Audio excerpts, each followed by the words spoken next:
హరి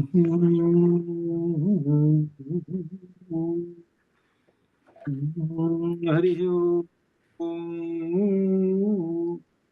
హరి ఓం. గురు బ్రహ్మ గురు విష్ణు గురుదేవో మహేశ్వర గురు సాక్షాత్ పరం బ్రహ్మ తస్మై శ్రీ గురవే నమః. జ్ఞానానందమయం దేవం నిర్మలస్ఫటికాకృతిం ఆధారం సర్వవిద్యానాం హయగ్రీవముపాస్మహే. హయగ్రీవముపాస్మహే.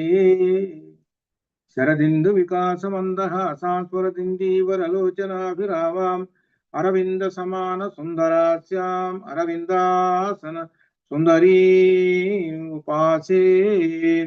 శారదా శారదాంభోజ వదనా వదనాంబుజే సర్వదా సర్వదా అస్మాకం సన్నిధిం క్రియాతు. సరస్వతీ నమస్తుభ్యం వరదే కామరూపిణి విచారంభం కరిష్యామి. సిద్ధిర్భవతు మే సదా. సిద్ధిర్భవతు మే సదా. ఓం పరబ్రహ్మణే నమః.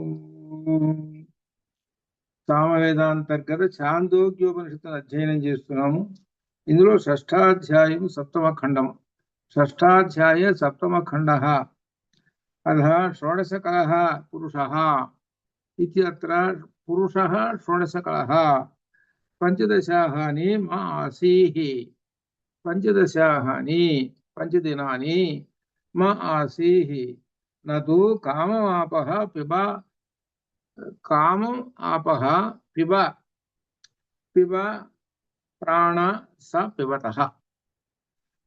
ఏతత్ కారణేన జలస్య శక్తిః సూక్ష్మశక్తిః అత్ర ప్రాణశక్తిః ఇది కారణేన కామం పిబ.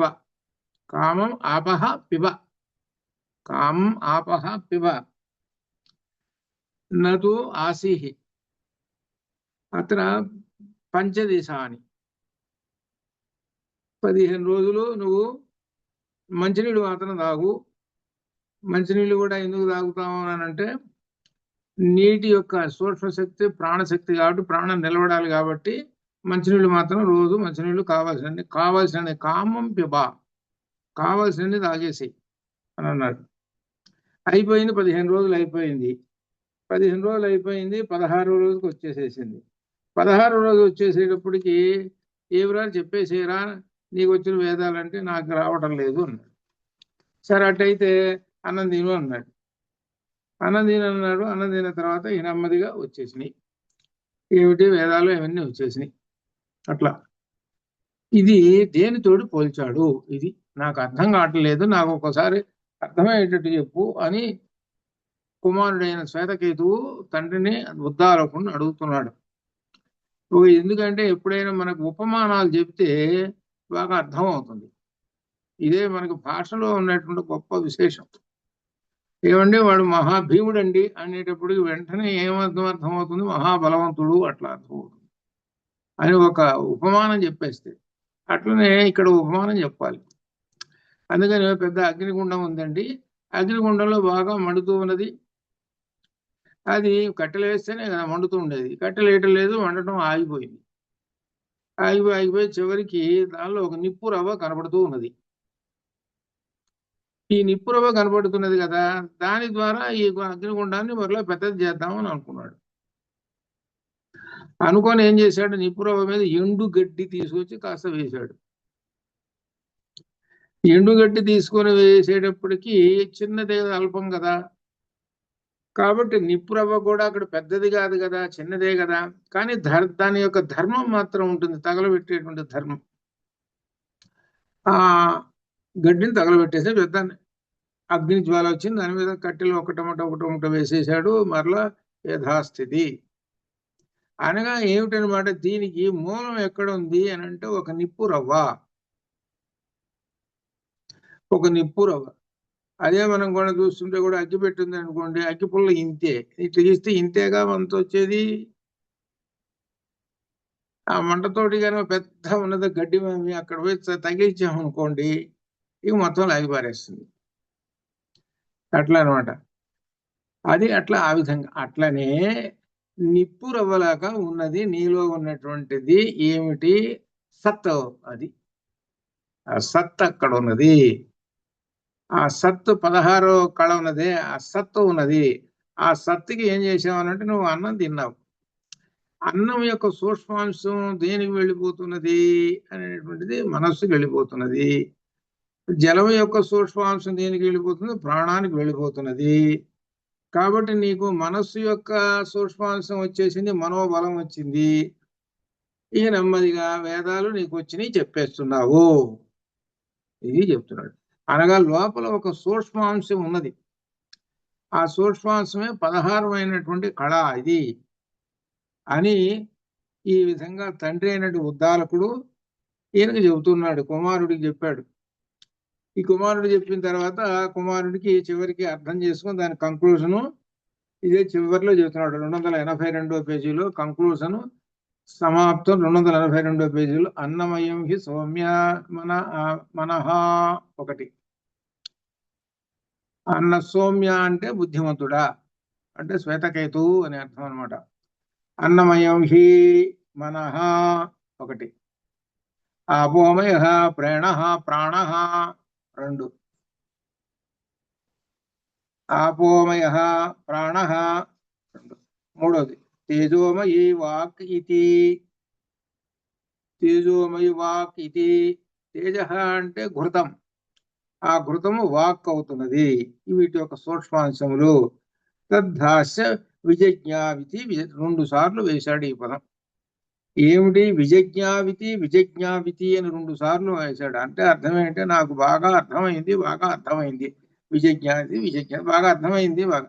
ఇప్పుడు అర్థమైంది అనేటప్పటికి ఎప్పుడు అంటే అర్థమైంది, ఈ నిప్పురవ్వ మీద గడ్డి వేసి ఏ విధంగా అయితే పెద్ద అగ్నిని ప్రజ్వలింపజేసేసాడో అట్లా ఆ నిప్పురవ్వ మీద. అంటే ఇక్కడ అర్థం ఏమొస్తుందనంటే నీవు ఆహారం తీసుకున్నావు, ఆహారం తీసుకునేటప్పుడు మనోబలం వచ్చింది, మనోబలం వచ్చేది నెమ్మదిగా ఒకటి మొదలు సాగింది. అది నాకు అర్థమైంది అని అన్నాడు ఎవరు? శ్వేతకేతువు.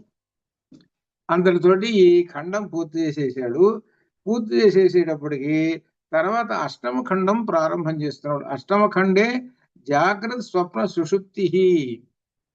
అత్ర ప్రాధాన్యం సుషుప్తి.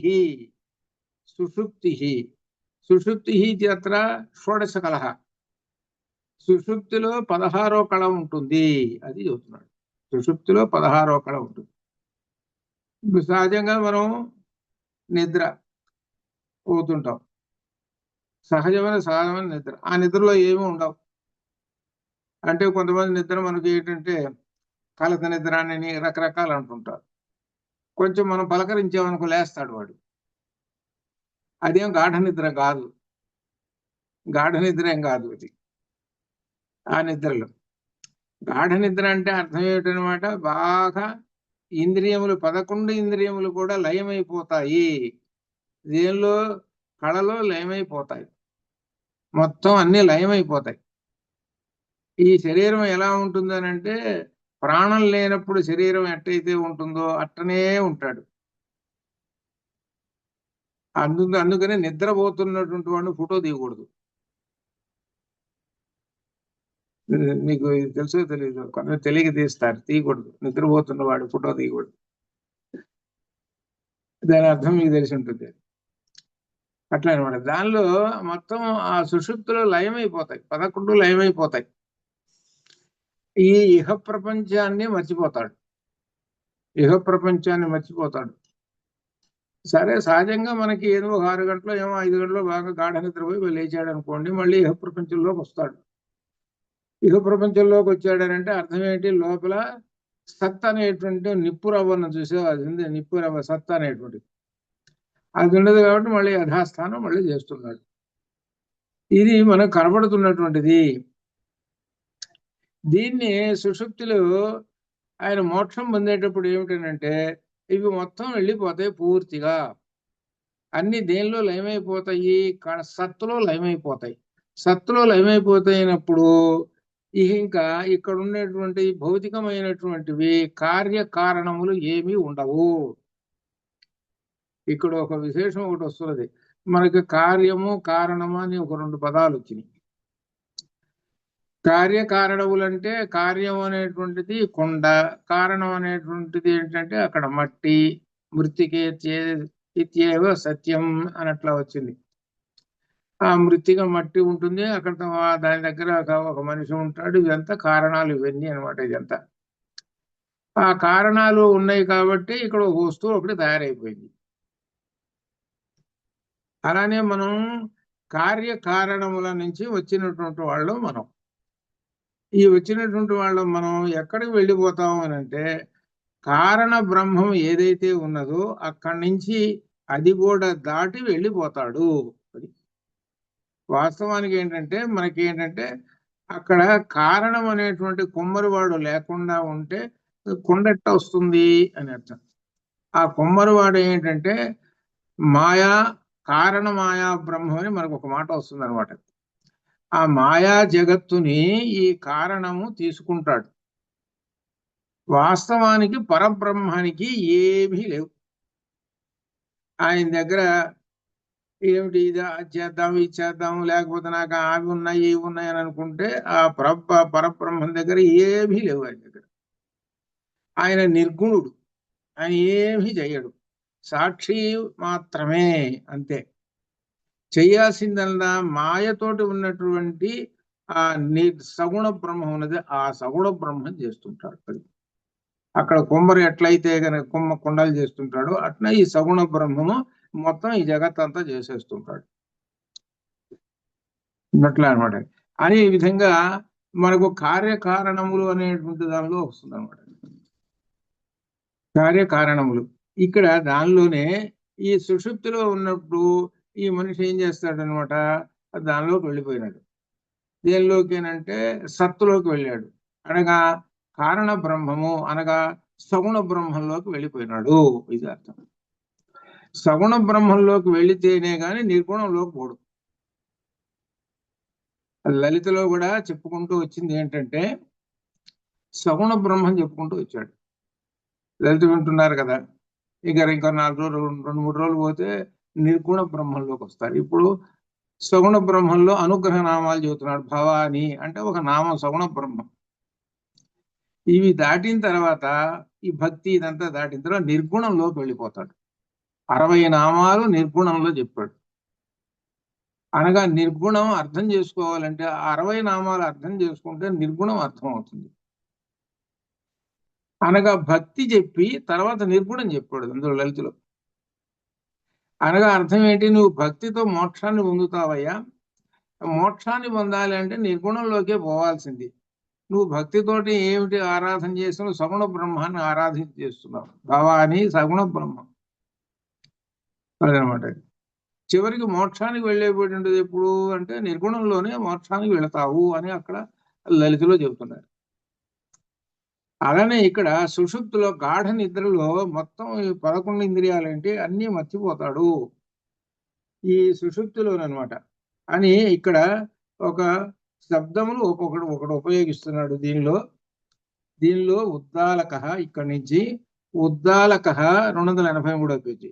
ఉద్దాలక హరుణి శ్వేతకేతుం పుత్రం ఉవాచ స్వప్నాంతం మే సౌమ్య విజానీహి ఇది. ఉద్దాలకుడు ఆ పుత్రుడు తన కుమారుడైన శ్వేతకేతునితోటి ఇవంటున్నాడు, సౌమ్య ఓ బుద్ధిమంతుడా, నేను చెబుతున్నాను స్వప్నాంతము సుషుప్తిని గురించి తెలుసుకో, సుషుప్తిని గురించి తెలుసుకోవయా అని చెబుతున్నాడు. ఏమిటంటే సుషుప్తిని గురించి అంటే దీనిలో స్వప్నము అంటే నిద్ర, విశేష విజ్ఞానము గల నిద్ర. ఈ నిద్రకి స్వప్నము అని పేరు. కాబట్టి అట్టి కలకు మధ్యము చిత్రము స్వప్నాంతము అంటే గాఢ నిద్ర. అంటే మధ్యలో లేవకుండా ఉండాలి వాడు, అది అర్థం. గాఢ నిద్ర ఒక 5 నిమిషాలు పడుకొని లేచాడు అనుకోండి, అది మామూలు నిద్ర. ఏదో ఇందాక కలస నిద్రలు అనుకుంటున్నాను, అటువంటిది 5 లెక్కలో ఇది కాదు, మామూలు నిద్ర. అవన్నీ వీడి చిత్రం కాకుండా ఉండాలి ఆ నిద్ర. అంటే సహజంగా బాగా 6 గంటలు నిద్రపోయినాడు అనుకోండి, సహజంగా 6 గంటలు నిద్రపోనని మనకి 24 గంటల్లో మనకి శాస్త్రం. 6 గంటలు నిద్రపోమనమని. 6 గంటలు అంటే బాగా ఈ స్వప్నం ఛిద్రం కాకుండా ఉండేటట్టు, అటువంటి దాన్ని గాఢ నిద్ర అని అంటారు. అది ఇది ఇక్కడ చెబుతున్నారంటే ఏంటంటే స్వప్నాంతం అనగా గాఢ నిద్ర అని చెబుతూ దీనిలో ఒక వాక్య విశేషం చెబుతున్నాడు. జీవుడు తన స్వరూపమునందు విలీనమయ్యేది గాఢ నిద్ర తప్ప మరి ఒకటి కాదు. ఇది ఇది మనం తెలుసుకోవాల్సింది. గాఢ నిద్రలో జీవుడు, ఇక్కడ మన జాగ్రత్తగా కూడా ఆలోచిస్తే గాఢ నిద్రపోయినటువంటి వాడు లేచిన తర్వాత బాగా నిద్రపోయినాను అని అంటాడు అంతే. నిద్రలో ఏం చూసేవారు అంటే ఏం చూస్తాం, ఏం చూడలేదు, శుభ్రంగా నిద్రపోయినాము అని అంటాడు. సరే నిద్రపోయినావు బాగానే ఉందినా, అదిగో తలుపులన్నీ తీసుకున్నాయి, అదిగో నీ వస్తువులు చూసుకోవాలే ఉన్నాయండి, అరే రే రే దొంగడు వచ్చి పడ్డాడు, కాజేశాడు. అంటే గాఢ నిద్రలో ఉండిపోయేటప్పటికి వీడికి ఏం తెలుసు, వాడు సౌండ్స్ చేస్తున్నా, ఒకవేళ ఎక్కడ శబ్దాలు వస్తున్నా నువ్వు నిద్ర లేవటం లేదు. అంటే ఏమిటనమాట, నీ 5 ఇంద్రియములు ప్లస్ 1 6, తర్వాత 5 కర్మేంద్రియాలు మొత్తం 11, ఈ మొత్తం అన్ని కూడా సుషుప్తిలో లయం అయిపోయినాయి. అంటే జీవునిలో లయం అయిపోయినాయి, జీవుల్లో లయం అయిపోయి అక్కడ కూర్చున్నాయి. అనగా ఇహ ప్రపంచాన్ని పూర్తిగా వదిలేశాయి. ఇహ ప్రపంచాన్ని వదిలేసి లోపల కూర్చుని ఉన్నాయి అవి. ఇది సుషుప్తి అని చెబుతున్నాడు. ఇది దీనికి ఒక ఉదాహరణ.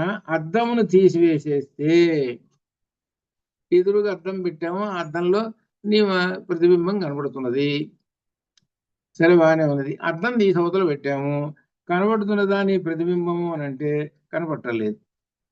కనపట్టలేదంటే అర్థం ఏంటి, ఇప్పటిదాకా నీకు కనపడుతుంది, ఇప్పుడు కనపట్టలేదంటే దానిలో లీనమైపోయినావు, సుషుప్తిలోకి వెళ్ళిపోయినావు అని అర్థం. అనేది సుషుప్తిలోకి వెళ్ళిపోయినావు అని.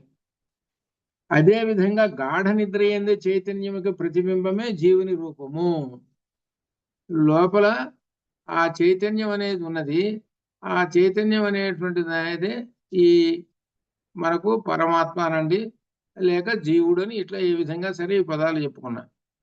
ఆ చైతన్యంలో లీనమైపోయినది ఈ మొత్తము, ఈ ఇవి ఈ 11 ఇంద్రియాలు కానీ సమస్తం అన్ని కూడా, ఇవన్నీ కూడా ఇవన్నీ లీనమైపోయినాయి. కాబట్టి ఇక్కడ ఏం చెబుతున్నాడంటే సత్ దేవత, అది అర్థం. దేనిలో లీనమైపోయినవి, సత్తులో లీనమైపోయినాయి అన్నిటిని, అన్ని దీనిలో.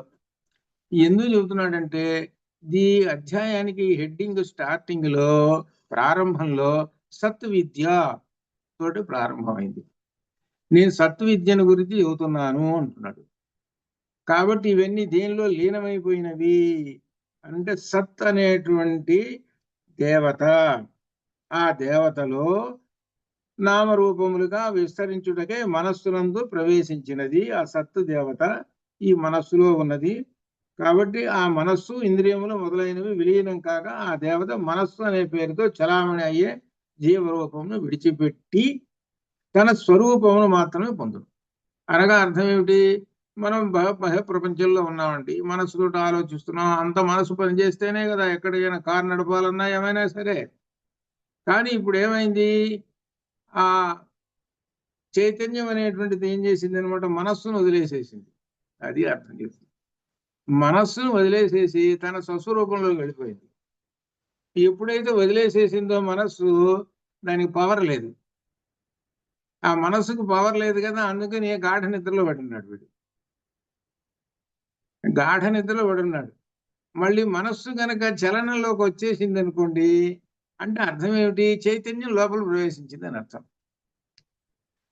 మన మనస్సులోకి చైతన్యం, అదే మనకు సూక్ష్మాంశం అని అంటాం చూడండి. అన్నం యొక్క సూక్ష్మాంశము మనస్సులోకి వెళ్ళిపోయినది అని మనం చెప్పుకున్నాం. అనగా మనస్సుకి బలాన్ని ఇచ్చింది. అనగా మనస్సులో ప్రవేశించేటువంటి చైతన్యం ఏదైతే ఉన్నదో ఆ చైతన్యము పని చేస్తూ ఉంటుంది. అనగా ఆ చైతన్యం పనిచేయాలి అని అంటే అన్నం తినాలి. అన్నం తింటే అప్పుడు మనకు చైతన్యం వస్తుంది. అది అర్థం. ఏ విధంగా వస్తుంది అని అంటే ఇది మనస్సులోకి వెళ్ళిపోతుంది. ఆ మనస్సులో ఉన్నటువంటి చైతన్యం అనేటువంటిది ఉన్నదే, అది నిప్పు రవ్వలాగా ఉన్నది. నిప్పు రవ్వలాగా ఉన్నది. అది ఇప్పుడు దానికి కాస్త గడ్డి పడేసాం, ఎండుగడ్డి. ఎండుగడ్డి పడేసేటప్పుడు కాస్త మండింది. అబ్బో పర్వాలేదు, కాస్త తిన్నాము, కాస్త ఓపిక వచ్చింది. మళ్ళీ సాయంకాలం తిన్నావు, ఇంకాస్త ఓపిక. మొత్తం అక్కడ గడ్డి వదులు ఏం వేస్తున్నావు, కట్టెలు వేస్తున్నావు. అంటే ఇప్పుడు ఆహారం తినేస్తున్నావు. శుభ్రంగా 16 ఏంటి ఆహార పదార్థాలు పెట్టుకొని చేసేస్తున్నాం. ఇది మనకి కనబడుతున్నటువంటిది. ఇది గొప్ప. చూడండి, శుభ్రంగా విందు భోజనాలప్పుడు శుభ్రంగా 4-5 రకాలు తినేసి, అబ్బాయి ఎంత టేస్ట్గా ఉందయ్యా, విందు భోజనం ఎంత టేస్ట్గా ఉందండి, ఎంత బాగా ఉందండి, భలే ఎక్కడండి తయారు చేశారు, భలే ఉన్నాయండి అని చెప్పుకుంటారు. ఏమిటి భలే ఉన్నాయని చెబుతున్నారని అంటే, లోపల మనస్సులో చైతన్యం ఉన్నదే, ఆ చైతన్యం చెబుతున్నది. అదే కనుక ఏ ఆర్డినరీగా పెట్టాడనుకో, ఏదో పచ్చడేసి పెట్టాడనుకో, విందు భోజనం అని హెడ్డింగ్ పెట్టాడు, పచ్చడేసి పెట్టాడనుకో, అప్పుడు ఏం చేస్తారు, దానికి ఆపోజిట్ చెప్పుకుంటూ పోతారు. అంటే అర్థమేంటి, లోపల చైతన్యం అనేటువంటిది బాగా, అది గడ్డి మాత్రం వేసాడు, కట్టెలు వేయలేదు. వాడు కట్టెలు వేయలేదు, కట్టెలు వేయబోయేటప్పటికి పెద్దగా మండలేదు. అదనమాట ఆహారంలో. కాబట్టి ఆహారం దేనికి తీసుకుంటుంది, మనస్సుకు తీసుకుంటుంది. ఆ మనస్సు చైతన్యం యొక్క ఆధీనంలో ఉంటుంది. అప్పుడు చైతన్యము ఈ విధంగా మనలో ప్రజ్వలించుతూ ఈ కార్యక్రమాలు చేస్తుంది. ఆ చైతన్యాన్ని ఇక్కడ సత్ అని కూడా అంటున్నాడు. ఇది అనమాట. అని ఈ విధంగా చెప్పుకుంటూ ఈ సుషుప్తిని గురించి చెబుతూ ఉన్నాడు. ముఖ్యంగా ఏంటంటే, చైతన్యం యొక్క ప్రతిబింబమే జీవుని రూపము. చైతన్యం యొక్క ప్రతిబింబ రూపమే జీవుడు. మనకు చైతన్యం సౌందర్యలహరిలో ఏముందనమాట, జడానాం చైతన్యస్తవక మకరంద శృతి ఝరీ. గుర్తుకొచ్చిందా? సౌందర్యలహరి. సౌందర్యలహరి అందరికీ మరి మీకు అందరికీ ఇంకా పట్టుకోలేదు, ప్రారంభంలో ఉన్నారనుకోండి. మా వాళ్ళకి, పాత వాళ్ళందరికీ కూడా సౌందర్యలహరి వచ్చేసేసి వాళ్ళందరికీ కూడా కాదు. ఇప్పుడు సౌందర్యలహరి వచ్చినటువంటి వాళ్ళు ఎవరైనా ఉంటే అన్నపూర్ణ గారు ఉండాలి, అంతే. ఇంకా మీరు ఇంకా సౌందర్యలహరిలోకి దిగల. సౌందర్యలహరి అనేటువంటిది అంతా కూడా పరబ్రహ్మాన్ని గురించి మంత్ర, యంత్ర, తంత్ర, అలానే జ్ఞానం, ఇన్ని ఉంటాయి. మంత్రము, యంత్రము, తంత్రము అన్ని ఉంటాయి. 3 భాగాలుగా ఉంటుంది అనమాట సౌందర్యలహరి. అందుకని అది ఉపాసనా గ్రంథం అయింది అది, అట్లా అనమాట అది.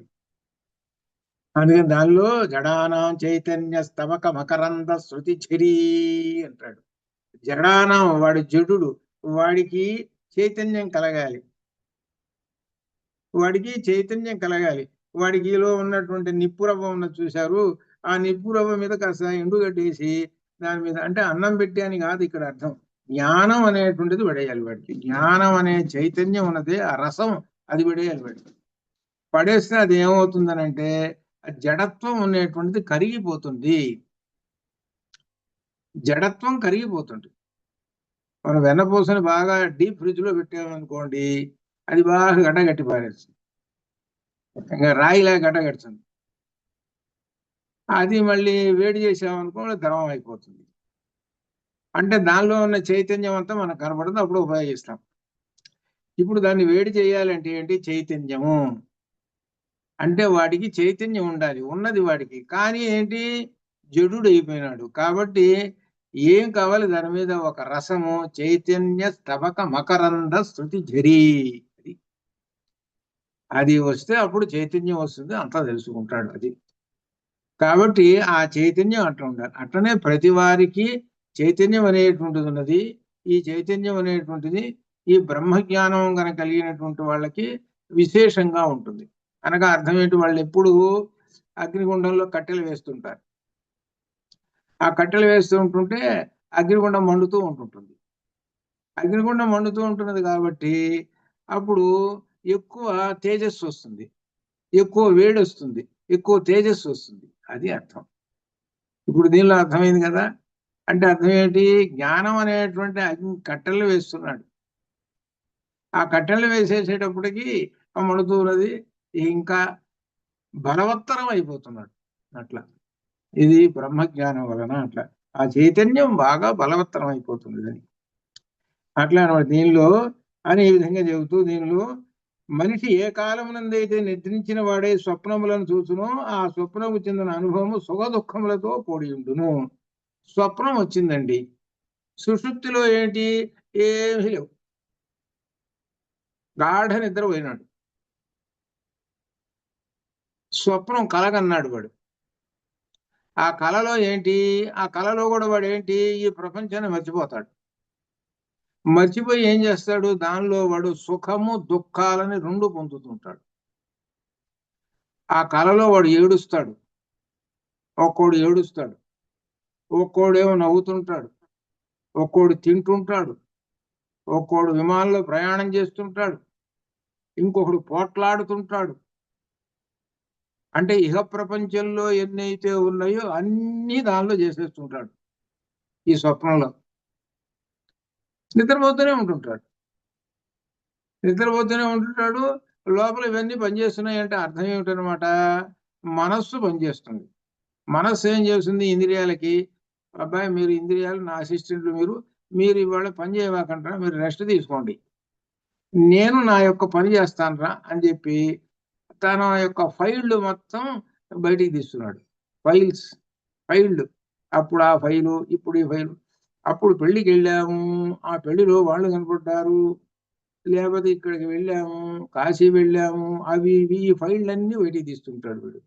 తీసేసి ఒక్కొక్క ఫైల్లో ఏమున్నది, ఎవరు కనపడ్డారు, ఎవరితోటి ఏం మాట్లాడారు, మధ్యలో ఈ విధంగా ఎవరితోటి పోట్లాడబడ్డారు, ఎవరితోటి, ఈ విధమైనటువంటి అన్ని కూడా అనుభవిస్తుంటాడు.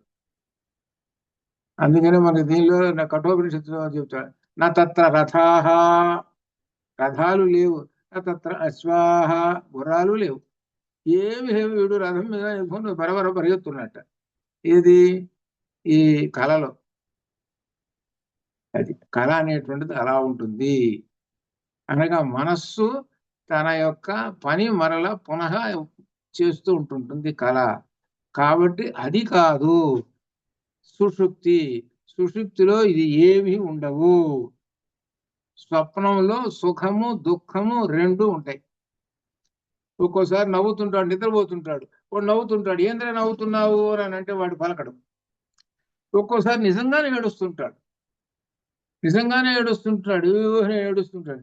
ఏంద్రా ఏడుస్తున్నావు రా, ఏంద్రా ఏడుస్తున్నావు, నేను ఎప్పుడు ఏడ్చాను అంటాడు. నువ్వు ఏడుస్తున్నావురా, నిద్రపోతున్నావు, ఏడుస్తున్నావురా, మేము విన్నావురా అంటే నేను ఎప్పుడు ఏడుస్తాను, పలేవాడు నేను ఎప్పుడు ఏడుస్తున్నాను అని అంటాడు. ఇట్లా ఉంటుంది అనమాట. అది మనస్సు. ఇదే అర్థం చేసుకోండి అని చెబుతున్నాడు. ఈ ఇంద్రియముల కన్నా పైన ఉన్నది మనస్సు. ఆ మనస్సు అనేటువంటి దానికి అసిస్టెంట్లు వీళ్ళు, ఈ ఎవరు? ఇంద్రియాలు. వీళ్ళని మీరు మాట్లాడకండి, మీరు పక్కన కూర్చోండి, నేను కాస్త ఫైల్ రిఫర్ చేసుకోవాలని వెనకటివన్నీ రిఫర్ చేసుకుంటుంది మనస్సు. అవి ఏమిటి? సుఖము దుఃఖము, ఇవన్నీ చేసుకుంటుంది. దీన్ని స్వప్నము అన్నారు. వీటికి మించినటువంటి దాన్ని సుషుప్తి అన్నారు. ఇదే మనకు లలితలో ఈ మూడిట్లో 3 అవస్థలు, జాగ్రత్త అవస్థ, స్వప్నావస్థ, అలానే సుషుప్తి అవస్థ. 3 అవస్థల్లో పరమాత్మ 3 పేర్లతోటి ఉంటాడు అని చెప్పాడు. ఇది మనకు దీనిలో లలితలో అన్నమాట. అన్నిట్లో పరమాత్మ ఉన్నాడు. పరమాత్మ ఒక్కొక్క చోట ఒక్కొక్క జాగరిణి అని ఒక పేరు, ఒక చోట ఒకటి వస్తుంది అనమాట. ఇట్లా ఈ విధంగా పేర్లతోటి ఉన్నాడు. అంటే పరమాత్మ అన్నిట్లో ఉన్నాడు. పరమాత్మ లేకుండా ఏం లేదు, అనగా చైతన్యం లేకుండా ఉన్నది. ఇక్కడ మాత్రం సుషుప్తిలో మాత్రము జీవుడిలో లయం అయిపోయి ఉంటాడు, ఈ ఇహ ప్రపంచాన్ని అంతటిని వదిలేసేస్తాడు అని ఈ విధంగా ఈ గాఢ నిద్ర, ఈ సుషుప్తిని గురించి ఉద్దాలకుడు ఆ శ్వేతకేతువుకి చెబుతున్నాడు అనమాట. ఆ చెబుతూ ఇంకా తర్వాత మంత్రంలో విశేషం చేస్తున్నాడు. స్వపితి అనే మాట వస్తుంది 1వ మంత్రంలో. తర్వాత 284వ పేజీలో మంత్రంలో ఎత్ర ఏతత్ పురుషః స్వపితి, స్వపితి నామ సతా సౌమ్యః బుద్ధిమంతుడా. స్వపితి అనేటువంటి ఒక పదం వేశాడు ఇక్కడ. స్వపితి అంటే ఇక్కడ విశేషం ఏమిటంటే, ఈ స్వపితి అనేటువంటి దానికి అర్థం నిద్రిస్తున్నాడు అని, నిద్రపోతూ ఉన్నాడు అని స్వపితి అని అనమాట. అయితే ఇక్కడ ఏంటంటే ఈ నిద్రపోతున్నాడు అంటే సత్తుతో సంపన్నుడు అగుచున్నాడు. అది ఈ సుషుప్తిలో ఉన్నటువంటి వాడు బాగా నిద్రపోతున్నాడే అంటే ఎవరిలో విలీనమైపోతున్నాడు? సత్తులో విలీనమైపోతున్నాడు. సత్తులో విలీనమైపోతున్నాడు అనగా తన స్వరూపమును ఉద్దేశించి విలీనుడు అవుతున్నాడు. తన స్వస్వరూపములోకి వెళ్ళిపోయి విలీనమైపోతున్నాడు కనుమనే వీనిని గురించి స్వపితి నిద్రిస్తున్నాడు, స్వం అపీతి అని అంటున్నారు. అంటే అర్థం ఏమిటంటే ఇక్కడ సత్తుతో విలీనం అవుతున్నాడు. స్వం అపీతి ఇది పదం. స్వం అక్కడ విడదీస్తే స్వం అపీతి. స్వం అంటే తనదైన, స్వ తనదైన, స్వం అంటే తనదైనటువంటి, అపీతి ఏమిటి? తన యొక్క స్థితిని పొందుతున్నాడు. తన యొక్క జీవత్వం అనేటువంటి దాన్ని, జీవుని రూపమును పొందుతున్నాడు. స్వపితి ఇది సుషుప్తిలో, ఇది అర్థం. కాబట్టి సుషుప్తిలో ఏమున్నాయి? ఏమీ లేవండి, అంత శూన్యమే. సుషుప్తిలోకి వచ్చేటప్పుడు ఏమీ. దీనికి ఆపోజిట్ ఏమిటి? స్వప్నం. ఇది దానికి అక్కడ అంత తేడా ఉంది. ఈ రెండు ఎవరు అనుభవిస్తున్నాం? మనమే అనుభవిస్తున్నాం. వీటికన్నా ముందు జాగ్రత్త అవస్థను చూసావు. ఆ జాగ్రత్త అవస్థ చూసుకొని ఎట్లా అనుభవిస్తున్నాము ఒకసారి ఆలోచించుకుంటే, జాగ్రత్త అవస్థని, స్వప్నావస్థని, సుషుప్త అవస్థను ఆలోచించుకుంటుంటే ఏమిటి ఇంత దానికి ఇన్ని అవస్థలు అనుభవిస్తున్నామే మనము? అనుభవిస్తున్నామంటే దీనికి మూలం ఎవరున్నారు ఏమిటి అనేటువంటి దానికి ఆలోచనకు వెళ్ళిపోతాడు. ఆ మూలానికి వెళ్ళిపోతాడు. అందుకనే మొట్టమొదట మనకు మృతికేతేవ సత్యం అని అక్కడి నుంచి ప్రారంభం చేశాడు. ఈ కొండకి మూలం ఏమిటి? మట్టి. ఆ మట్టికి మూల కారణం పరమాత్మ. ఇట్లా వెళ్ళిపోతున్నాడు. అట్లా ఆ విధంగా అనమాట. అంటే ఏంటనమాట, ఈ మనిషికి 3 అవస్థల్లో ఎలా వ్యవహరిస్తున్నాడో చూడండి. ఈ 3 అవస్థల్లో వ్యవహరిస్తున్న చైతన్యం అనేటువంటిది పనిచేస్తూ ఉన్నది. ఈ పనిచేస్తూ ఉన్నది జీవుడు చివరికి సుషుప్తిలో తన స్వస్వరూపాన్ని పొందుతున్నాడు. చివరికి అక్కడికి. ఇది ఒక చోట ఉన్నది. కొన్ని పుస్తకాలలో సహజంగా అందరూ కాలధర్మం చెందను, స్వర్గములకు పోయను, వైకుంఠములకు పోయను అనే విధంగా రాస్తుంటారు. అర్థమైంది కదా మీకు? ఒక పుస్తకంలో ఒక ఆయన గురించి రాస్తూ చివరిన రాశారు ఏమిటంటే, మాకు అర్థం కాలేదు, గాఢ నిద్రలో పోయాను రాశారు. గాఢ నిద్రలో పోయినాడు అనేటువంటి అర్థం ఏమిటంటే, గాఢ నిద్ర ఏమిటండి? నిద్ర బతికే ఉన్నాడు కదా, గాఢ నిద్ర అంటారేమిటి? కాదురా, ఇది ఆ శబ్దంలో ఉపయోగిస్తారు. ఏమిటో సుషుప్తిలోకి వెళ్ళి పరమాత్మలో చేరాడని అంటానే గాఢ నిద్ర. గాఢ నిద్ర అంటే ఎంత గట్టి అంటే దృఢమైనటువంటి, ఏమాత్రం చలించనటువంటి నిద్రలోకి వెళ్ళిపోయినాడు. ఆ నిద్రలోకి వెళ్ళిపోయినాడంటే వాడి లేచే పని లేదు అనగా చైతన్యంలోకి వెళ్ళిపోయినాడు. తన యొక్క స్వస్వరూపంలోకి వెళ్ళిపోయినాడు. ఇవన్నీ వదిలేసేసి, మొత్తం వదిలేసేసి వెళ్ళిపోయినాడు. అప్పటిదాకా ఏమనుకుంటున్నాడు? నా కాళ్ళు, నా చేతులు, నా దేహము, నా నా అంటున్నాడు. అన్ని నావి నావి అంటున్నాడు. అలానే తన శరీరమే కాకుండా తాను సంపాదించినటువంటివి కూడా నావి నావి అని అనుకుంటున్నాడు. ఇప్పుడు నా అనేటువంటి మాట ఉన్నదా అసలు ఆయనకి? అన్ని వదిలేసిపోయినాడు. అందుకనే అంటారు, ఒక సామెత అంటారు ఏమిటంటే, ప్రాచీన కాలం వాళ్ళు ఎట్లా వచ్చాడో అట్లానే పోయినాడు అంటే అర్థమైందా? ఇప్పుడు అర్థమైంది కదా, ఎలా వచ్చాడో అలానే పోయినాడండి. వచ్చేటప్పుడు ఏమన్నా నీకేమన్నా తెలుసా? ఈ ప్రపంచం ఏమీ తెలియదయ్యా. ప్రపంచం తెలియదు, ఏమీ తెలియదు. వచ్చావు అనగా అర్థం ఏంటి? లోపల పూర్తిగా ఆ బ్రహ్మము జీవుడు ఉన్నాడు, అంతే. ఇవన్నీ ఏర్పడలా, సుఖ దుఃఖాలు కానీ అవి ఇవి ఏమి ఏర్పడలేదు, తర్వాత ఏర్పడతాయి. పోయేటప్పుడు ఏం చేసావు? వీటితోటి అన్ని అనుభవించి మొత్తాన్ని ఇక్కడ పడేసిపోయినావు. మొత్తాన్ని ఏమాత్రం ఒక్క చిన్న వస్తువు కూడా తీసుకుపోకుండా అక్కడ పడేసిపోయినావు.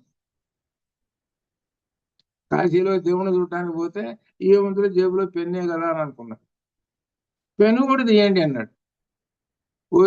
పెన్ను కూడా తీయండి అని అన్నాడు. ఇంకేదైనా జేబులో పరుసు కూడా ఇంకా నయం. ఇంకా ఎట్టా వచ్చాడు అట్ట పోయినాడు అన్నట్టుగా ఈ బట్టలు కూడా ఎప్పది అంటారు రాలేదు. ఇంకా మీరు మీ యొక్క తెలివితేటలు మీదంతది. పెన్ను కనపడుతుంది, పెన్ను కూడా అది ఇట్లా ఉంటుంది అనమాట. అది పరిస్థితి అనమాట. అంటే ఎంత విశేషంగా ఉన్నదో చూసుకోండి. అక్కడ భక్తి సంగతి తర్వాత అవతల పెట్టండి. అది అంటే ఏంటి, ఏమీ లేకుండా లోపలికి ఆ పరమాత్మను దర్శనం చేసుకో అని చెప్పటం. నీవు ఏమి తీసుకుపోవాకు, ఒక రకంగా ఏమి తీసుకొని పోవాకు, పరమాత్మను నేను తీసుకో అంటేగా నిర్గుణంగా వెళ్ళిపో లోపలికి అని చెబుతున్నాడు. అన్నంత అన్నమాట. చూసుకోండి ఎంత కఠినంగా ఉంటుందో ఇది. అనగా పరబ్రహ్మం దగ్గరికి వెళ్ళేటప్పుడు మనం ఏ చిన్నది వస్తువు కూడా ఉంటే అవతల వారేసి పోవాలి. అదే ఇక్కడ దీనిలో చెబుతున్నాడు. ఆ పరబ్రహ్మంలోకి వెళ్ళిపోయేటప్పుడు ఈ జగత్తులో ఏవైతే అనుభవిస్తూ నావేనా అనుకుంటున్నావే అవన్నీ ఇక్కడ పడేసిపో. లేక పడేయకుండా ఉన్నావు అనుకో, అవే జారిపోతాయి. అది నీ వెంట వచ్చేటువంటిది 2 మూటలు వస్తుంటాయి. ఒకటి సుకృతము, దుష్కృతము, 2 మూటలు వస్తుంటాయి. 2 మూటల్లో సుకృతం అనేటువంటి మూట బహు తేలిగ్గా ఉంటుంది. దుష్కృతం అనేటువంటి మూట బండ కన్నా ఎక్కువ బరువుగా ఉంటుంది, మొయ్యలేవు. దుష్కృతము, సుకృతము, దుష్కృతములు. అందుకనే సుకృత దుష్కృతములను అనుభవించడానికి మళ్ళీ వస్తుంటుంటాడు. అట్లా ఈ 2 లేకుండా ఉండాలి. అంటే దీన్ని పాప పుణ్యములు అని అంటారు. ఈ 2 లేకుండా ఖాళీగా వెళ్ళిపోతున్నాడండి.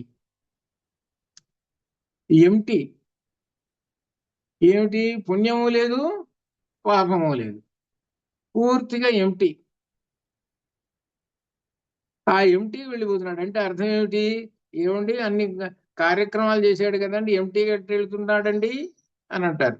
అవునయ్యా, మరి ఏం చెప్పారు అని అంటే, కర్మణ్యవాధికారస్తే మా ఫలేషు కదాచన అని చెప్పారు కదా.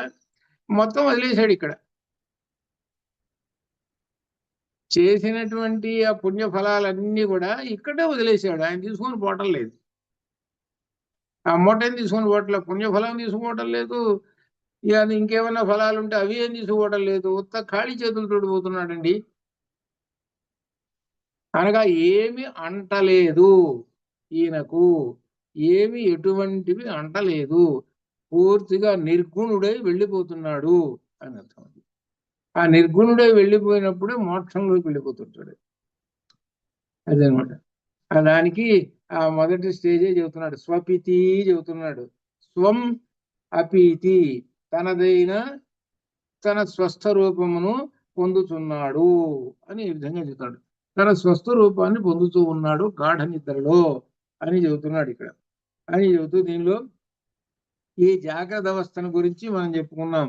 జాగ్రత్త అవస్థలో అన్ని కూడా పుణ్య పాపాలు అన్నీ ఉంటుంటాయి. జాగ్రత్త అవస్థలో పుణ్యం ఉంటుంది, పాపం రకరకాలైనటువంటి ఉంటుంటాయి. స్వప్నంలో అవి వస్తూ ఉంటుంటాయి. ఇట్లా ఈ విధంగా జరుగుతూ ఉంటుంది.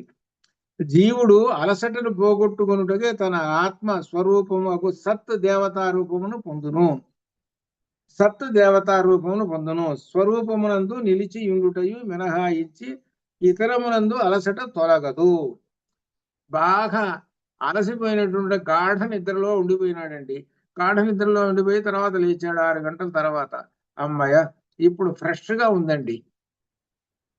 అంత క్రితం ఎంతో కష్టపడ్డాడు. శారీరకమైన కష్టం, మానసికమైన కష్టం ఎన్ని అనుభవించాడు. ఇప్పుడు మొత్తం పోయి చాలా బాగా ఉందండి. ఎంత బాగా ఉందంటే నిర్మలంగా ఉన్నానంటే, అంటే అప్పుడే మనస్సు కూడా లేచింది కదా. అంటే మనస్సు కూడా పని చేయటం మొదలుపెట్టింది, బుద్ధి కూడా, ఇవన్నీ కూడా ఫ్రెష్ అయిపోయినాయి. ఇప్పుడు ఇవన్నీ కావడానికి ఏమిటనమాట, లోపల రవ్వ ఉన్నది చూశారు, రవ్వ అంతా ఉన్నాడే సత్తు, ఆ సత్తు నెమ్మదిగా పైకి లేస్తున్నాడు. ఇది అలసట అంతా పోగొట్టుకోవడం కోసము ఈ జీవుడు సుషుప్తిలోకి వెళ్ళిపోతుంటాడు. ఆ సుషుప్తిలోకి వెళ్ళిపోయినప్పుడు ఈ మొత్తం పోతాయి అని ఈ విధంగా చెబుతున్నాడు అనమాట. ఇది అన్నమాట. కాబట్టి నిద్రయందు జీవుడు తన స్వరూపమును ఉద్దేశి నిశ్చయముగా విలీనమగుతున్నాడు. అంతే అనగా లౌకికుల ప్రసిద్ధి యుక్తియుక్తమే. ఎందుకంటే లోకమునందు జ్వరము, నొప్పి మొదలగు రోగములతో పీడింపబడు వారలకు ఆ రోగము తొలగిపోగా స్వస్థత ఏ విధంగా వస్తుందో ఆ విధంగా ఈ నిద్రావస్థ ఎందు కూడా ఏ విధంగా అది ఉన్ననాళ్ళు రోగం ఉన్నంతకాలం బాధ పెడుతుంటుంది. బాగా రోగం అయ్యేసరికి బాగా ఫ్రెష్గా బాగా ఉంటాడు. అలానే ఈ నిద్రలో ఈ కష్టాలన్నీ మర్చిపోతాడు. మర్చిపోయి మరలా ఫ్రెష్గా వచ్చేసేస్తుంటాడు అని చెబుతున్నాడు. దేనిలో? సుషుప్తిలో. మళ్ళీ స్వప్నంలో అయితే మాత్రం ఆ రెండు ఉంటాయి. ఏడవటం, నవ్వటం రెండు ఉంటాయి స్వప్నంలో. ఒక్కోసారి ఏడుస్తుంటాడు అది స్వప్నంలో అయితే. స్వప్నంలో కూడా వెంటబడుతూ ఉంటుంటాయి. కానీ సుషుప్తిలో మాత్రం అట్లా ఉండవు అని ఈ విధంగా చెబుతూ దీనిలో ఆ నిద్రావస్థ ఎందు కూడా అటులనే అగును. కాబట్టి ఇదేంటంటే ఎట్లాగంటే గద్ద లేక గరుడ పక్షి చుట్టూ అంతా తిరిగి అలసినదే అంటూ శృతి కూడా చెప్పబోతున్నది. పై చెప్పబడిన ఆ విశ్రాంతి ఇక్కడ ఒక విశేషం వస్తున్నది. ఇక్కడ కూడా ఒక ఉపమానం వస్తున్నది. ఇక్కడ భలే ఉపమానం చెప్పారు. ఉపమానాలు మనకు మీరు బాగా గుర్తుపెట్టుకొని ఈ ఉపనిషత్తుల్లో ఉపమానాలు ఎక్కడెక్కడ చెప్పాడు, ఏ భావాల్లో చెప్పాడు, ఉపమానం చెబితేనే అక్కడ అర్థం అవుతుంటుంది. ఇక్కడ ఉపమానం చెబుతున్నాడు. ఏమిటంటే ఒక పక్షిని లేక ఒక రామచిలకం అనుకో అటువంటి దాన్ని కాళ్ళు కట్టేసి దాన్ని తాడు తీసుకొచ్చి ఒక మేకు కొట్టి ఆ మేకు కట్టేశాడు. ఆ మేకు కట్టేశాడు. ఆ మేకు కట్టేసిన తర్వాత ఈ చిలక ఏం లక్షణం? అది ఇట్లా ఉండేది కాదు కదా, విహరిస్తూ ఉండేటువంటిది కదా, దాని స్వేచ్ఛా విహారం కదా పక్షి. ఆ పైకి లేచింది ఎగరటానికి, రెక్కలు టకటక కొట్టుకుంటూ పైకి ఇంత లేచింది. కానీ వెనక తాడు కట్టేశాడుగా, కాలికి ఒక మేకు కొట్టేశాడుగా, పోలే. మళ్ళీ ఒక 2 నిమిషాలు మళ్ళీ ఎగిరింది. మళ్ళీ ఒకసారి ఈ వైపు ఎగిరింది, మళ్ళీ ఆ వైపు ఎగిరింది, మళ్ళీ ఆ వైపు ఎగిరింది. మొత్తం 8 దిక్కులు ఎగురుతూ ఉన్నది.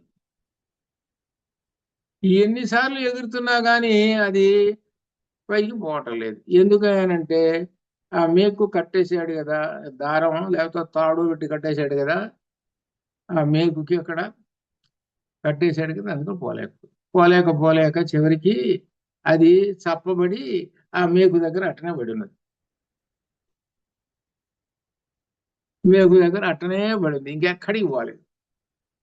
ఇది మనం చూస్తున్నటువంటి దృశ్యం.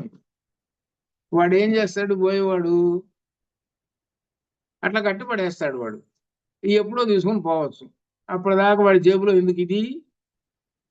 వాడి తెలివి చూసుకో. అట్లా గట్టిపడేస్తే అదే పడి ఉంటుందిగా, ఇంకా 4 పట్టుకొని రావచ్చు ఇంకెక్కడన్నా పోయినప్పుడు. దీన్ని అట్లా గట్టిపడేస్తాడు. దీన్ని ఏ విధంగా చెబుతున్నాడంటే దీనిలో ఒక విశేషము. దారంతో కట్టబడిన పక్షి దిక్కునకు ఎగురుతుంటుంది. మరి ఎక్కడైనాను ఆశ్రయం పొందలేక, ఏ దిక్కునకు కూడా పొందలేక, అది వెళ్ళలేక కట్టబడిన రాటము దగ్గరే, అంటే మీకు దగ్గరే ఆశ్రయించి ఉంటుంది.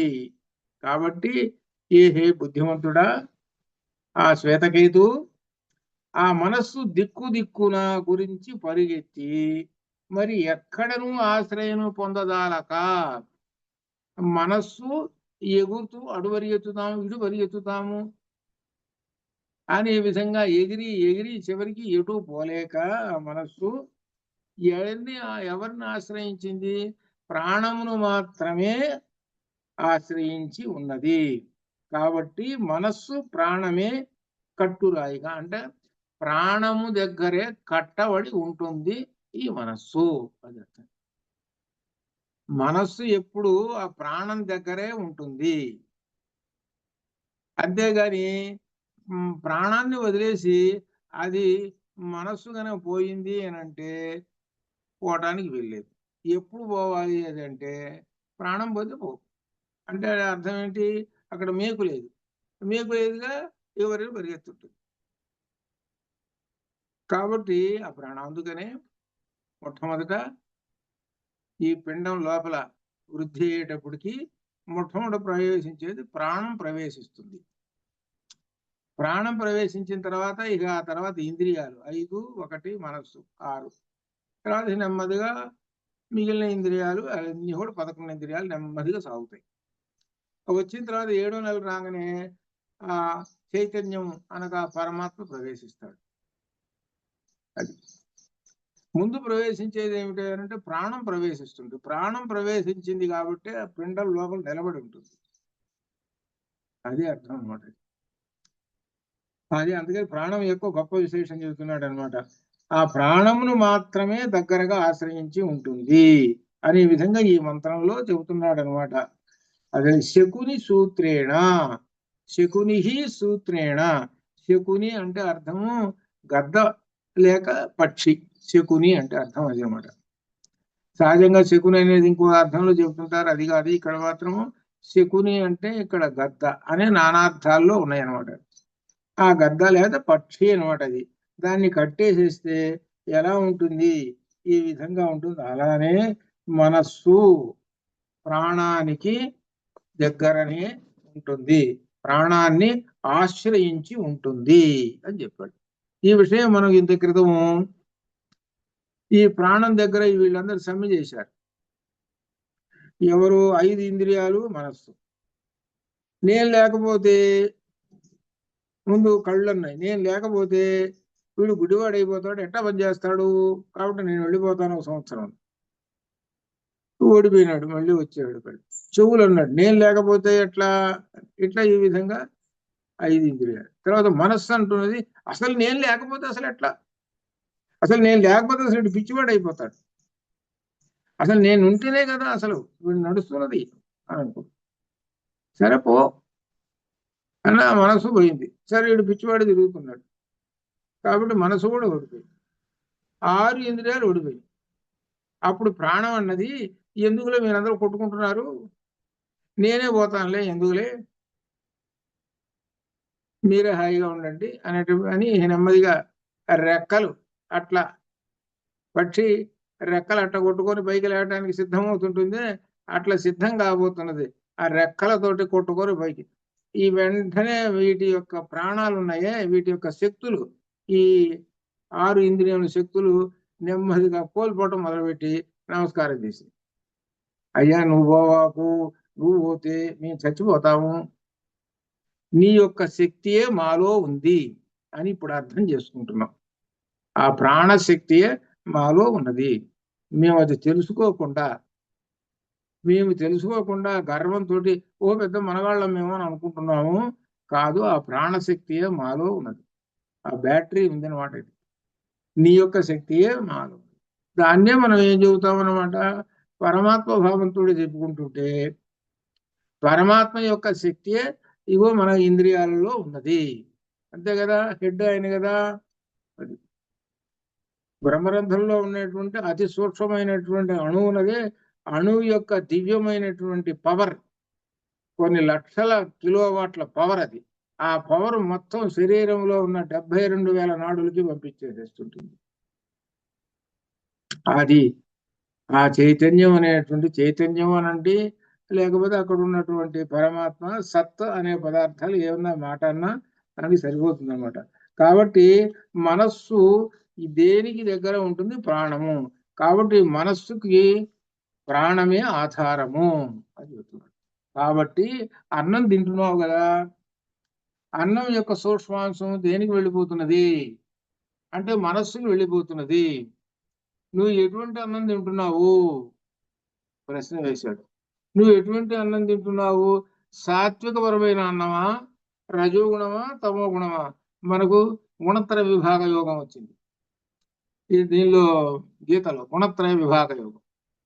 కాబట్టి దాని ప్రకారంగా ఆహారం తీసుకొని చెప్పాడు అయ్యవారు.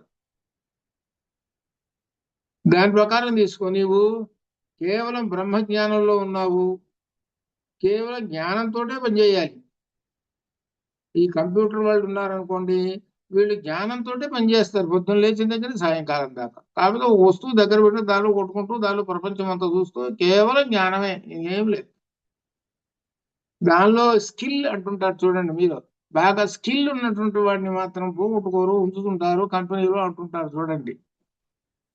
ఇక్కడ అంటే అర్థం ఏంటి? అంతటి జ్ఞానం అనమాట. కేవలం జ్ఞానం సత్వగుణం. అటువంటి సత్వగుణాన్ని వృద్ధి చేసుకునేటువంటి వాడికి సత్వగుణం అయిన ఆహారం తీసుకో, అది మనస్సుకు వెళ్ళిపోతుంది, కాబట్టి ఇంకా వృద్ధి చెందుతావు. అదే నువ్వు తమో గుణం ఆహారం తీసుకున్నావు అనుకో, నీ బుద్ధి వికసించదు, మందం ఎక్కుతుంటుంది. నేను చివరికి ఆర్డినరీలో పడేస్తాడు కంపెనీ వాడు. ఆర్డినరీలో పడేసేసి ఎప్పుడు ఊడబెక్కాల్సి వచ్చినప్పుడు ముందు వీడిని ఊడబెక్కుతాడు. వీడికి ఎందుకు, నాకెందుకు వీడని. ఇక్కడ మనకి ఎందుకంటే మీకే ప్రస్తుత కాలంలో ఉన్నటువంటి ఈ విధానం అంతా మీకు అర్థమవుతుంది కాబట్టి అది అనమాట. అట్లా అనమాట. కాబట్టి ఆహారం అనేటువంటిది మన యొక్క జీవన విధానంలో ఎలా నడుపుతున్నదో అది కూడా అర్థం చేసుకోండి అని ఉపనిషత్తు చెబుతున్నది. కాబట్టి తమోగుణ ఆహారం ఏమిటంటే నువ్వు కాదు తీసుకోవాల్సింది, దానికి వేరే మనుషుల్లో వాళ్ళు తీసుకోవాలి అని చెప్పాడు. అది తమోగుణ ఆహారం. అందులో తమోగుణం ఆహారంగా తీసుకున్నామని అంటే నిద్రపోతాం. రైల్లో నిద్రపోతాం అనుకో, నీ స్టేషన్ కూడా దాటిపోతాం చివరికి. అటువంటి పరిస్థితి కూడా వస్తుంది. అందువలన ఆహారము మనస్సుకు చెందుతూ ఉంటుంటుంది. కాబట్టి ఎటువంటి ఆహారం తీసుకోవాలో గుణత్ర విభాగంలో కూడా వస్తుంది ఇక్కడ అనమాట. దీనిలో 286 పేజీల మధ్యలో సకలములైన దేహము, ఇంద్రియములకు ఆశ్రయమైన ప్రాణము సత్ అనబడే పరదేవతను సూచించును. పరదేవతయే ప్రాణము అనబడుతున్నది. ఇక్కడ విశేషం పరదేవత ఎక్కడొచ్చింది మనకు? దీనిలో లలితలో వస్తుంది అనమాట. పరదేవత ఈజ్ ఈక్వల్ టు ప్రాణము. ఇక్కడ చెబుతున్నారు. ఎవరు చెప్పారు పరదేవత ప్రాణం అని? శంకర్లు వారు చెబుతున్నారు. ఇదంతా శంకర్లు వారు చెబుతున్నటువంటి మనం చెప్పి, అంటే ఇక్కడ పక్కన ట్రాన్స్లేషన్ ఉంది కాబట్టి తెలుగు సులభంగా ఉంది కాబట్టి అది పరదేవతయే ప్రాణము. ఎందుకంటే ప్రాణమునకు ప్రాణము సత్ దేవత. ప్రాణం అంటే సత్ అనేటువంటి దేవత. ప్రాణమే శరీరముగా కలిగినటువంటిది ఆ దేవత అనమాట. రామో విగ్రహవాన్ ధర్మ అన్నాడు. ధర్మం అనేటువంటిది ఒక రూపం దాలిస్తే రామచంద్రమూర్తి. అలానే జ్ఞానం అనేటువంటిది ఒక రూపం కనుక దాలిస్తే అలానే జ్ఞానద. అలానే ప్రాణం అనేటువంటిది ఒక రూపం దాలిస్తే ప్రాణదేవత. ఆ ప్రాణదేవతని పరాదేవత అని చెబుతున్నారు అన్నమాట. ఇది ఇటు ప్రాణమునకు ప్రాణము, ప్రాణమే శరీరంగా కలిగినటువంటిది ప్రకాశ స్వరూపం అంటూ శృతులు చెబుతూ ఉన్నాయి. అందువలన ప్రాణమని నిర్దేశించబడే ఆ సత్ దేవతను మాత్రమే జీవుడు ఆశ్రయించును.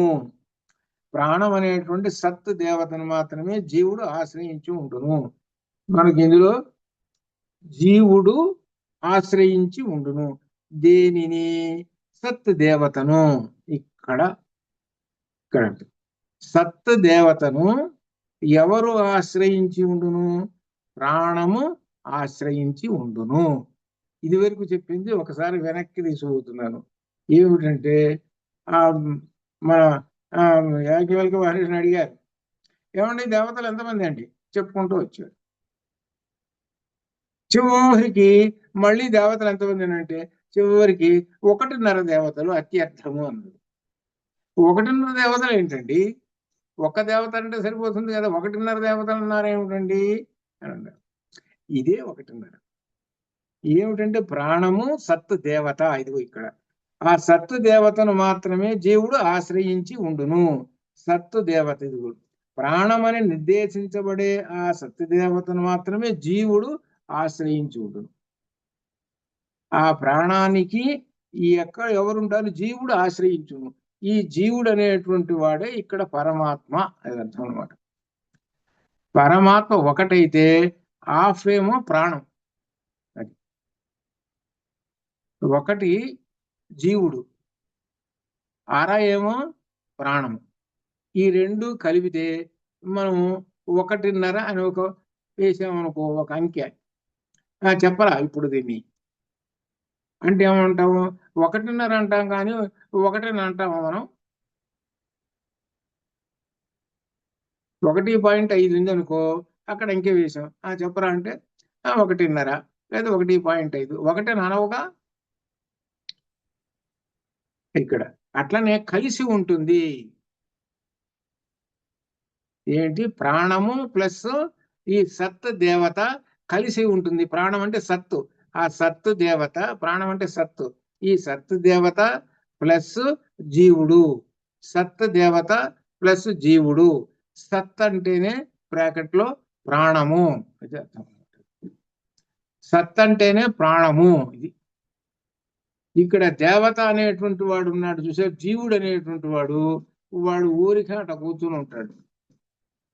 ఈ వర్క్ అంతా చేసేది ఎవడు, ఈ ప్రాణం వర్క్ చేస్తుంటాడు. వీడే వర్క్ అంతా వీడిదే, వీడే. అందుకనే మనం ఏం చెప్పుకున్నాం అంటే మహారాజు గారు మహామంత్రి గారు అని చెప్పుకున్నాం. మహామంత్రి గారు మనలో ఉన్నటువంటి ప్రాణము అనగా సత్ దేవత, సత్ దేవతయే ప్రాణము. మళ్ళా చూడండి ఏంటంటే ప్రాణమునకు ప్రాణము, ప్రాణమే శరీరముగా కలిగిందని చెబుతూ ఇక్కడ ఎవరు అనమాట గట్టిగా మనం అర్థం చేసుకోవాలి. ప్రాణము ఈజ్ ఈక్వల్ టు సత్ దేవత. ప్రాణము సత్ అనబడే పరదేవతను సూచించును. ప్రాణం గురించి, ప్రాణమే సత్ దేవత. జీవుడు అనేవాడు ఇంకొకడు ఉన్నాడు, జీవుడు అనేవాడు ఉన్నాడు. వాడు ఏమిటంటే వాడు ఏం మాట్లాడు, వాడు అందుకనే సుషుప్తిలో జీవునిలో లయం అయిపోతూ ఉంటుంటాడు. మరి ప్రాణం ఉంది కదా, ప్రాణం ఉంది, గాఢ నిద్రలో ఉన్నది, అన్నీ ఉన్నాయి వీడికి. కానీ లయమైపోయేటువంటి దేనిలో లయమైపోతుంటాడు, జీవునిలో లయమైపోతూ ఉంటుంటాడు. మరలా లేస్తుంటాడు, మరలా లేచి మళ్ళీ దాని కార్యక్రమాలు చేసుకున్నప్పుడు అన్ని పనిచేస్తూనే ఉంటుంటాయి. ఎప్పుడైతే జీవుడు నేను బయటికి పోతాను అంటాడు అనుకో, ప్రాణం కూడా ఏమంటాడంటే సరే పోదాం పదండి. రాజుగారు బయలుదేరుతున్నాడు, రాజుగారు ఏమంటే మంత్రి గారు, మామూలుగా మనం చూస్తూనే ఉన్నాం కదా, మహారాజు గారు ఉన్నాడు నిలబడ్డాడంటే అక్కడ పక్కన మహామంత్రి గారు ఉంటాడు.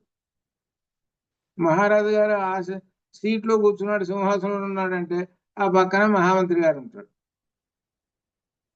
ఈ మహారాజు గారు ఊరికే ఉత్సవ విగ్రహంలాగా అటనే కూర్చుంటాడు, బంగారు కిరీటం పట్టుకుని. ఈ మహామంత్రి గారే మొత్తం మాట్లాడుతుంటాడు, అంతా చేస్తుంటాడు, అది ఇది అన్ని చెప్పేస్తుంటాడు, ఆయన వింటూ కూర్చుంటాడు. ఆ మహారాజు గారే జీవుడు.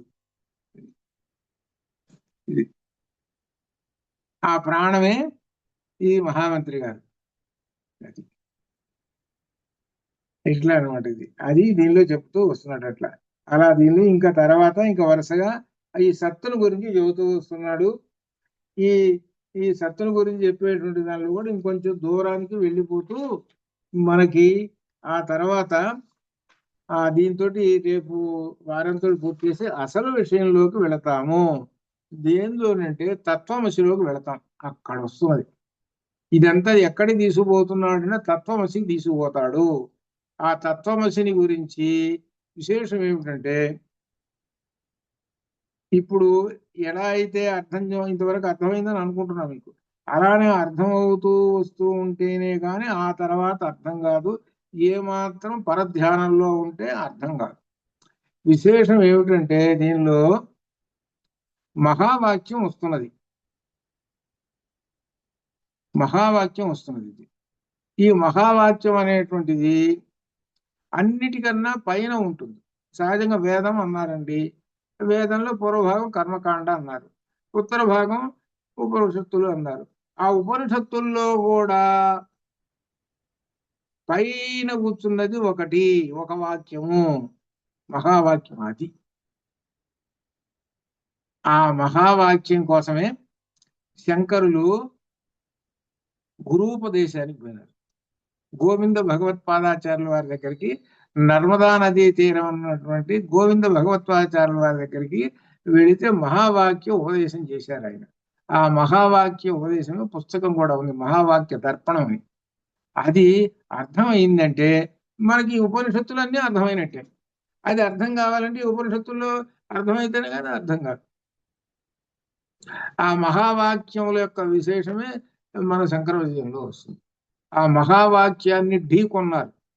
అంటే ఇప్పుడు ఏదో కొండని ఢీకొన్నదిట. ఏది ఒకటి ఏదో పొట్టేలో మేకో ఇటువంటిది ఢీకొన్నది. నేనే సామాన్యం అనేది చివరికి ఏమైంది, పోయింది.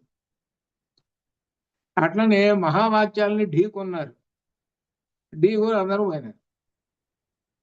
అది దీనిలో మన శంకర విజయంలో వస్తుంది అనమాట. అది ఆ మహావాక్యాలు ఏంటి ఏమిటో అది దీని తర్వాత మనం నెక్స్ట్ వీక్ నుంచి కానీ అది తత్వమసి ప్రారంభం కాదు, అది అంత తొందరగా పూర్తి కాదు, సమయం తీసుకుంటుంది. అది అది నెమ్మదిగా సాగుతుంది మహావాక్యం. అది అర్థమైంది అని అనుకోండి, మీకు